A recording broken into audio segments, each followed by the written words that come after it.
Hi, എൻ്റെ പേര് സൂരജ്, എൻ്റെ വൈഫ് ഐശ്വര്യ. അപ്പം ഞങ്ങൾ ഒരുമിച്ചെടുക്കുന്ന ആദ്യത്തെ ഒരു വണ്ടിയാണ് XUV700. ഇത് എന്തുകൊണ്ട് എടുത്തെന്ന് വെച്ചാൽ വൈ XUV700 എന്ന് ചോദിക്കണമായിരുന്നു നല്ലത്, വൈ നോട്ട് XUV700 എന്ന് ചോദിക്കാനായിട്ട് നല്ലത്. വളരെ നല്ലൊരു വണ്ടിയാണ്. പിന്നെ ഇതിനെക്കുറിച്ച് കൂടുതൽ എക്സ്പ്ലെയിൻ ചെയ്യേണ്ട കാര്യമില്ല, എല്ലാവർക്കും അറിയാവുന്ന പോലെ തന്നെയാണ്. പിന്നെ സെയിൽസ് ടീംസിന് താങ്ക്സ് പറയുന്നത്, കാരണം അവരുടെ ഡീലേഴ്സ് നല്ല രീതിയിലാണ്. ഞാൻ ടെസ്റ്റ് ഡ്രൈവ് ചെയ്തിട്ടുണ്ട്. ടെസ്റ്റ് ഡ്രൈവ് എൻ്റെ ഒരു കൊട്ടാരക്കരയാണ്. അപ്പോൾ കൊട്ടാരക്കര വന്നിട്ടാണ് ടെസ്റ്റ് ഡ്രൈവ് ചെയ്തത്. അപ്പോൾ ഞാൻ കൊട്ടാരക്കരയിലും കുറച്ച് നല്ല ഹിൽ ഹോൾഡ് ഓഫ് റോഡിങ് ഒക്കെ ചെയ്തു. ഒരു 5-6 കിലോമീറ്റർ ഓടിച്ചിട്ടാണ് ഞാൻ ടെസ്റ്റ് ഡ്രൈവ് കഴിഞ്ഞ് തിരിച്ചു കൊടുത്തത്.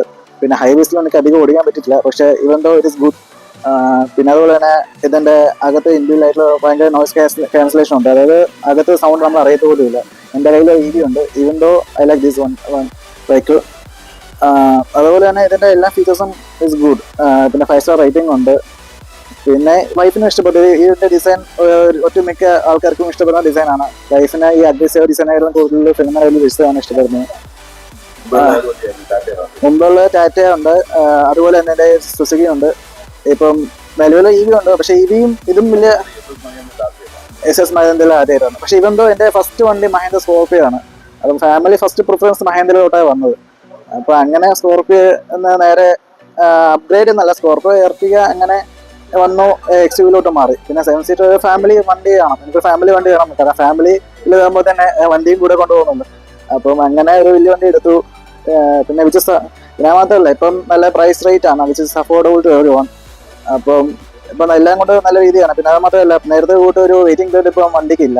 പെട്ടെന്ന് തന്നെ വണ്ടി ഡെലിവറി നമുക്ക് തന്നെ കിട്ടിയിട്ടുണ്ട്. അതും നല്ലൊരു കാര്യമാണ്. പിന്നെ നല്ല സമയത്ത് തന്നെ ഡെലിവറി ഡേറ്റ് ഉള്ള സമയത്ത് തന്നെ നമുക്ക് വണ്ടി ഡെലിവറി കിട്ടിയിട്ടുണ്ട്. അതും നല്ലൊരു കാര്യമാണ്. പിന്നെ ഇപ്പോൾ സർവീസിങ് കോസ്റ്റ് ഞാൻ ചെക്ക് ചെയ്തു, പക്ഷേ അതും കുഴപ്പമില്ല, ഇറ്റ്സ് അഫോർഡബിൾ ആണ്. അത് നോർമൽ കാറിൻ്റെ കൂട്ടേ അഫോർഡബിൾ ഉള്ളൂ. വലിയൊരു ഹൈലി എക്സ്പെൻസീവ് എന്നില്ല. വണ്ടി കാണുമ്പോൾ ഹൈലി എക്സ്പെൻസീവ് ആണെങ്കിൽ, പക്ഷേ അങ്ങനെ എക്സ്പെൻസീവ് അല്ല. എല്ലാം കൊണ്ട് നമുക്ക് ഓക്കെയാണ്, സാറ്റിസ്ഫൈഡ് ആണ്.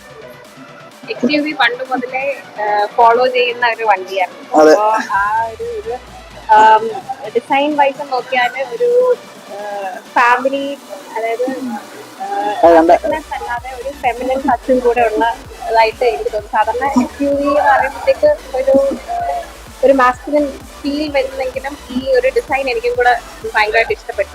അങ്ങനെയാണ് 2012 തൊട്ട് ഞാൻ നോക്കുന്ന XUV500 ഇറങ്ങിയ സമയത്ത് തന്നെ ഞാൻ നോക്കണം. പിന്നെ ആ സമയത്ത് എടുക്കാൻ പറ്റിയില്ല. പിന്നെ അങ്ങനെ 2012 ഇപ്പോൾ ഒരു 10-12 വർഷം ഇപ്പോൾ ആഗ്രഹമായി എടുക്കാം എന്നാണ്.